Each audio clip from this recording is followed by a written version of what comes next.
Dude, I'm getting so much gifts. Alright, here we go.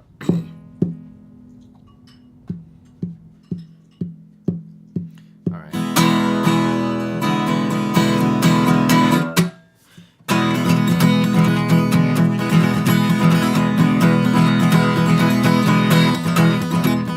Maybe it was grandma, maybe it was dad.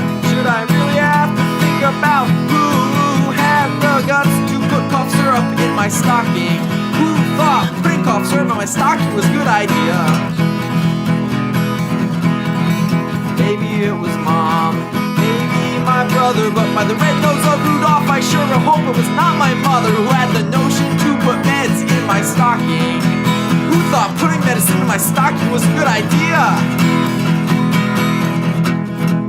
Nothing makes me feel bummed or makes me feel dismal like a fresh roll of Tums or a cup of Pepto-Bismol in my stocking on Christmas morn.